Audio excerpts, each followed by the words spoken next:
Rangkuman informasi pilihan dari berbagai kabupaten dan kota di Jawa Timur segera hadir dalam Buletin Jawa Timur. Buletin Jawa Timur.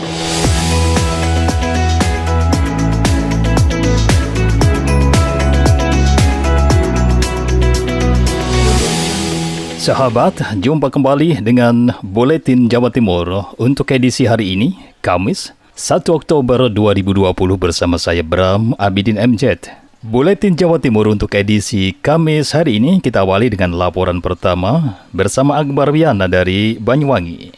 BPBD Banyuwangi akan memasang 3 alat pendeteksi dini tsunami di wilayah pantai selatan. Badan Penanggulangan Bencana Daerah BPBD Banyuwangi tahun ini akan kembali memasang 3 alat EWS atau alat pendeteksi dini tsunami di pantai selatan.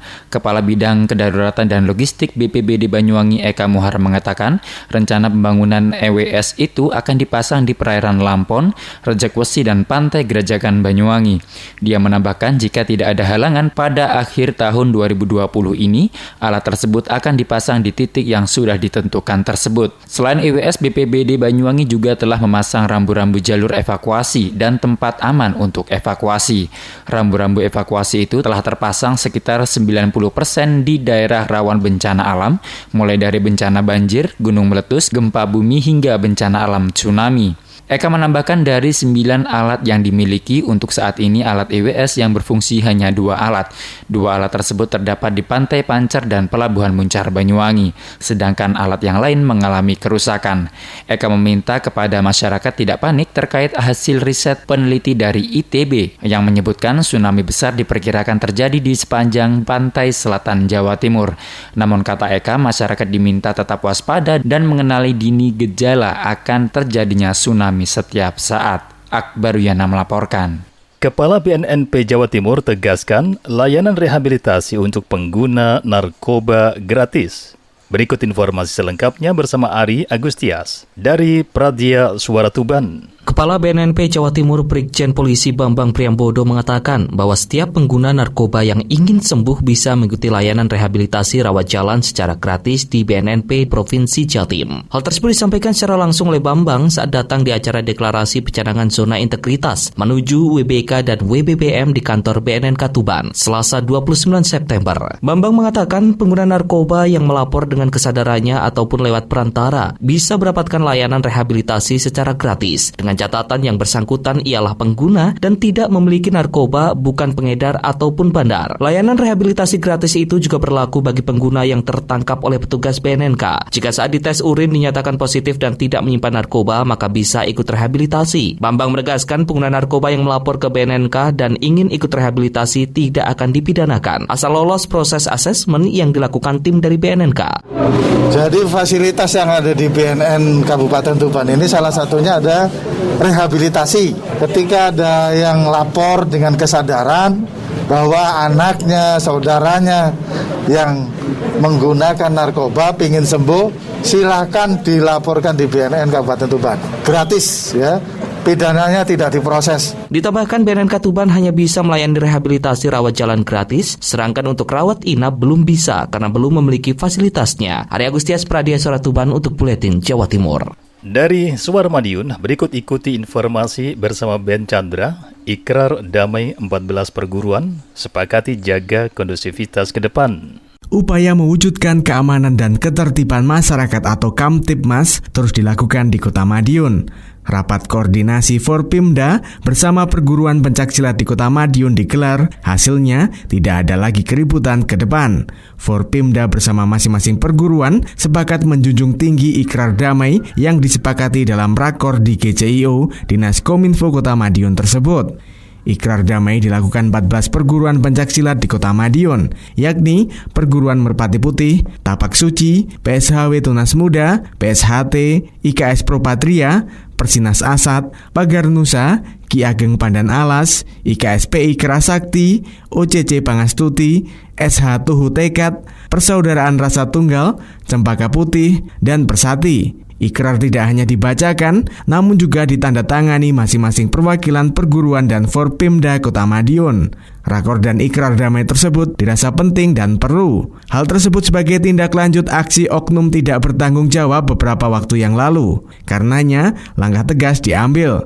Tidak hanya ikrar damai, Forpimda dan masing-masing perguruan pencaksilat sepakati adanya sanksi yang mendidik bagi oknum yang berbuat onar ke depan. Wali Kota Madiun Maidi saat rapat koordinasi Forkopimda bersama perguruan pencaksilat sekota Madiun di GCIO Dinas Kominfo Kota Madiun menegaskan bagi oknum yang berbuat onar dan membuat keresahan di Kota Madiun, sanksi tegas menanti ke depan. Mereka yang berbuat onar bakal mendapatkan pendidikan tambahan di Sasana Batalion Infanteri Para Rider 501 Bajrayuda. Mereka akan mendapatkan berbagai materi fisik dan non-fisik di markas 501 tersebut, hingga dinilai mampu membawa dan mengendalikan diri. Ben Chandra, Radio Suara Madiun. Masih di Buletin Jawa Timur untuk edisi Kamis hari ini, Bawaslu Sidoarjo akan tindak tegas akun anonim dan penyebar hoax Pilkada Sidoarjo 2020. Dari Suara Sidoarjo, berikut informasi Billy Patupoy. Sahabat, masa kampanye di Pilkada Sidoarjo 2020 yang masih berada dalam pandemi COVID-19 membuat kampanye konvensional tidak dapat berjalan maksimal, sehingga kontestan Pilkada 2020 harus memaksimalkan kampanye lewat media sosial untuk memperoleh para pendukung. Menanggapi hal ini, Agung Nugraha dari Divisi Penindakan Penanganan dan Pelanggaran Pemilu Bawaslu Sidoarjo saat dikonfirmasi pada Selasa 29 September menjelaskan, pihaknya mengantisipasi hal ini dengan memperkuat pengawasan kepada akun anonim dan personal penyebar hoax pilkada di media sosial. Yang dari anonim itu Mas Willy yang seringkali muncul, dan selama ini yang dilakukan koordinasi kita bareng-bareng dengan teman-teman cyber itu biasanya langkah-langkah takedown yang kita tempuh. Kalau konteks akun-akun pribadi pun, walaupun itu bukan akronim ya, itu memang langkah preventif yang dilakukan oleh teman-teman kepolisian. Itu awalnya memang takedown. Nanti masih terus terjadi, ya dia akan menggunakan ruang-ruang yang ada di Undang-Undang IT. Bawaslu Sidoarjo akan berkoordinasi dengan pihak cybercrime kepolisian untuk melakukan takedown kepada akun penyebar kampanye hitam yang dapat dijerat juga dengan Undang-Undang ITE. Demikian saya Billy Patopoy, Suara Sidoarjo. Dari Sidoarjo, kita menuju Lumajang. Bobi Wijayanto dari Suara Lumajang, Pemkab Lumajang akan jadikan AWR Pandanwangi sebagai military tourism. Pemerintah Kabupaten Lumajang berencana akan menjadikan Air Weapon Range atau AWR Pandanwangi sebagai tempat military tourism. Thoriqul Haq Bupati Lumajang menjelaskan bahwa lokasi tersebut sudah dijadikan berbagai latihan tempur TNI, baik Angkatan Darat maupun Angkatan Udara. Dan setiap tahunnya juga dilaksanakan kegiatan latihan tempur Angkatan Udara seperti Sikatan Daya dan Angkasa Yuda. Melihat antusias masyarakat yang turut menyaksikan latihan manuver lapangan Sikatan Daya, Korps Angkatan Udara 2020 Selasa kemarin, pemerintah telah berkoordinasi dengan pihak TNI terkait fasilitas perangkat teknis seperti tribun atau panggung permanen yang representatif, sehingga masyarakat mendapatkan tempat untuk melihat latihan tempur dengan aman dan nyaman. Ide pemerintah Kabupaten Lumajang itu juga dinilai sangat bagus oleh Marsikal TNI Fajar Prasetyo, Kepala Staf Angkatan Udara, terkait perencanaan dijadikannya AWR Pandanwangi sebagai tempat military tourism. Bobi Wijayanto, Suara Lumajang FM, mengabarkan. Memperingati hari ulang tahun TNI ke-75 Kodim 0817 Gresik, adakan karya bakti di TMP Randu Agung. Berikut informasinya bersama Kevin Chandra dari Suara Gresik. Dalam rangka peringatan HUT TNI yang ke-75 tahun, Kodim 0817 Gresik menggelar kegiatan karya bakti membersihkan Taman Makam Pahlawan Randu Agung, Kepomas, Kabupaten Gresik 30 September 2020.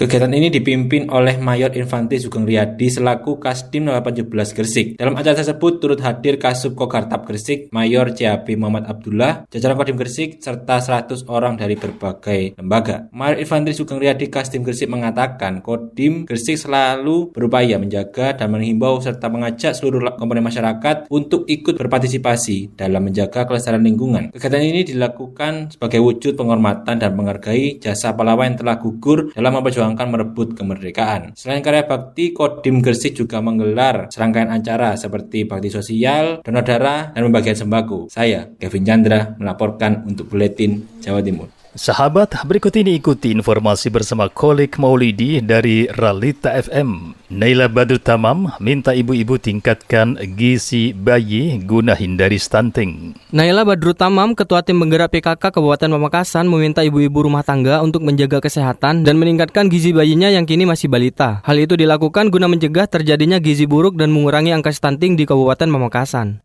Naila menilai makanan yang bergizi dan berkualitas akan sangat membantu pertumbuhan dan perkembangan anak hingga terhindar dari penyakit stunting atau perkek bagi anak balita. Selain itu, Naila yang juga merupakan Bunda PAUD Kabupaten Pamekasan ini meminta ibu-ibu untuk mengkonsumsi makanan lokal bergizi tinggi serta makanan yang menyehatkan untuk anak-anaknya. Karena stunting itu adalah ada di meja 4 di Posyandu, tetap saya meminta kepada ibu-ibu tentang peningkatan gizi. Peningkatan gizi terhadap bayi dan balita agar supaya gizi kurang, kemudian gizi buruk, terutama angka yang stunting untuk anak-anak, gizinya semakin baik dan jangan lupa untuk mengkonsumsi makanan lokal yang sudah sangat jelas sehat dan bergizi. Sebelumnya diberitakan bahwa angka stunting di Kabupaten Pamekasan mengalami penurunan sebesar 2,7% dari total 27%. Meski terdapat penurunan angka, namun Kabupaten Pamekasan masih masuk urutan ketiga tertinggi dari penderita stunting di Jawa Timur. Kolik Maulidi, Ralita FM Pamekasan. Berikut ini Kirana Nisa dari Mahardika FM Blitar. Tingkatkan kemampuan pengelolaan wisata di tengah pandemik COVID-19. Dinas Pariwisata dan Kebudayaan Kota Blitar gelar pelatihan tata kelola destinasi wisata. Pelatihan tata kelola destinasi wisata yang diselenggarakan Dinas Pariwisata dan Kebudayaan Kota Blitar ini berlangsung mulai tanggal 28 September sampai 1 Oktober 2020. Kegiatan yang berlangsung di salah satu hotel Anjas Moro ini diikuti pengelola wisata yang berbasis swasta dan kelompok masyarakat. Triman Prasetyono, Kepala Dinas Pariwisata dan Kebudayaan Kota Blitar, saat dikonfirmasi di ruang kerjanya Rabu 30 September 2020 mengatakan, pelatihan ini dilakukan untuk menguatkan kembali pengelolaan destinasi wisata yang selama ini telah berjalan. Apalagi pandemi COVID-19 belum berakhir, sehingga terdapat beberapa penyesuaian dan strategi yang harus diperhatikan pengelola agar destinasi wisata tetap berjalan. Misalnya berkaitan dengan branding, marketing, membuat paket wisata, dan membangun sinergi dengan daerah tetangga. Oleh karena itu, dalam kegiatan ini salah satu narasumber yang didatangkan adalah perwakilan Dinas Pariwisata Kebudayaan Pemuda dan Olahraga Kabupaten Blitar. Triman menegaskan pelaksanaan pelatihan ini memanfaatkan dana alokasi khusus DAK non-fisik sekitar 160 juta rupiah. Selain untuk pelatihan tata kelola destinasi wisata, namun juga untuk pelatihan tata kelola homestay yang akan dilangsungkan dalam waktu dekat. Pariwisata Kebudayaan Kabupaten Blitar menyampaikan tentang jaringan kerjasama destinasi secara Blitar. Kemudian juga ada narasumber lain yang berkaitan dengan proses marketing, proses bagaimana mengelola destinasi itu dari. Triman berharap melalui pelatihan ini semangat peserta untuk kembali menggerakkan geliat wisata di Kota Blitar meningkat. Kirana Nisa, Mahardika FM. Bupati Tulungagung tinjau jalan ambles Pagerwojo. Dari RGR FM Tulungagung, ikuti informasi selengkapnya bersama reporter Mega Kristi. Bupati Tulungagung Dr. Andes Marioto Biro MM yang didampingi oleh Kepala Bapeda Kabupaten Tulungagung, Kepala BPBD Kabupaten Tulungagung, PLT Kepala Dinas PUBM Kabupaten Tulungagung, Camat Pagerwojo, Forkopimcam Pagerwojo, dan Kepala Desa Kradinan Kecamatan Pagerwojo melakukan peninjauan jalan penghubung Kabupaten Tulungagung dan Kabupaten Trenggalek yang mengalami amblas beberapa waktu yang lalu. Bupati Tulungagung Dr. Andes Marioto Biro MM menyampaikan bahwa pembangunan perbaikan jalan tersebut akan dilakukan pada bulan September ini. Saya Mega Kristi, 90,1 RGR FM Tulungagung. Ninda Alivia dari Persada FM Blitar berikut ini menginformasikan bahwa akhir September 2020 pekerjaan fisik di Kabupaten Blitar mencapai 70%. Anggaran sisa refocusing untuk penanganan COVID-19 di Dinas Pekerjaan Umum dan Penataan Ruang Dinas PUPR Kabupaten Blitar tinggal sekitar 44 miliar rupiah. Menginjak akhir September 2020, realisasi pekerjaan fisik sudah mencapai 70%. Demikian dikatakan Sekretaris Dinas PUPR Kabupaten Blitar Nanang Adi. Menurutnya pekerjaan fisik yang mayoritas sudah selesai 70% itu merupakan pembangunan jalan dan jembatan seperti pembangunan jalan hotmik di wilayah Kanigoro dan lain-lain. Di sisa waktu hingga akhir tahun yang tinggal sekitar 3 bulan pihaknya optimis bisa selesai 100%. Bahkan untuk beberapa pembangunan tertentu dipastikan dalam waktu dekat diyakini juga sudah rampung. Ia pun berharap semua pembangunan tetap berjalan lancar sehingga bisa selesai sesuai target yang yang ditentukan. Untuk progres fisik sudah sampai 70%, sudah mau selesai sebenarnya. Jadi rata-rata sekitar 70-80. Nah, ya intinya yang paling banyak masih jalan sekitar separuh. Nanang Adi menambahkan pengerjaan pembangunan di tengah pandemi COVID-19 semua pekerja dipastikan sudah menerapkan protokol kesehatan yang ketat. Ninda Alivia, Radio Bersadi FM Blitar. KPU Ngawi laksanakan pengundian tata letak posisi paslon. Ikuti selengkapnya informasi ini bersama Renata Surya dari Suara Ngawi. Komisi Pemilihan Umum Kabupaten Ngawi menggelar rapat pleno terbuka pengundian tata letak posisi pasangan calon peserta pemilihan Bupati dan Wakil Bupati Ngawi tahun 2020. Ketua KPU Ngawi Prima Aquinas Lustianti memimpin rapat pleno yang dihadiri oleh pasangan calon Oni Anwar Harsono, Durianto Jatmiko, tim penghubung, perwakilan partai pengusung dan Bawaslu Ngawi. Prima menyampaikan bahwa kegiatan tahapan termasuk pengundian tata letak tersebut dilaksanakan dengan peserta terbatas sesuai ketentuan pada regulasi di mana erat dengan memberlakukan protokol COVID-19. Agar diketahui masyarakat luas, maka kegiatan ditayangkan langsung melalui live streaming melalui channel YouTube serta Facebook KPU Ngawi. Sesi pengundian dipandu oleh Amarido Hidayat selaku Divisi Teknis Penyelenggaraan. Dengan demikian pada Pilbub Ngawi letak posisi gambar paslon berada di sisi kiri pada surat suara. Sedangkan kolom kanan adalah kolom kosong dikarenakan hanya ada satu paslon dalam Pilbub Ngawi 2020. Renata Surya, Suara Ngawi. Dari Suara Pasuruan, Sofia Latif, Gubernur Jawa Timur serahkan sertifikat PTSL 2020. Gubernur Jawa Timur Khofifah Indar Parawansa saat kunjungan ke Dusun Biru, Desa Randugong, Kecamatan Kejayan, Kabupaten Pasuruan, Senin 28 September 2020 kemarin menyerahkan 1.897 sertifikat pendaftaran tanah sistematis lengkap PTSL 2020 secara simbolis kepada 11 orang dan penyerahan bantuan dana desa serta sembako. Kepada Pak Jonahar, Kepala BPN ini menjadi penting kenali karena ada program Pak Wabub yang baru diluncurkan Jumat yang lalu, Trijuang. Jadi Pak Kades, Pak Klebun ada di sini pasti ya, Pak Kades ada, Pak Camat ada, Sewu nggih. Jadi Trijuang itu satu Kades. Panjenengan yang paling perso peta tanah di sini. Satu Kades, dua Pak Kepala Kantor Pertanahan, tiga adalah Kepala Daerah. Ini Trijuang. Jadi Pak Klebun, Pak Kepala Desa di sini, saya minta tolong. Tadi misalnya ada musola kok durung ono sertifikate, ada madrasah durung ono sertifikate. Saya minta tolong panjenengan mengkoordinasikan dengan Pak Kepala Kantor Pertanahan di sini. Ini momentum yang sangat tepat kagem panjenengan sedaya noto administrasi pertanahan di wilayah berbasis desa. Jangan sampai ada sertifikat kok lahane iki gak padha, ukurane gak padha nggone dan seterusnya. Sofia Latif, Suara Pasuruan. Peletakan batu pertama Wali Kota Probolinggo tandai dimulainya pembangunan rumah sakit baru.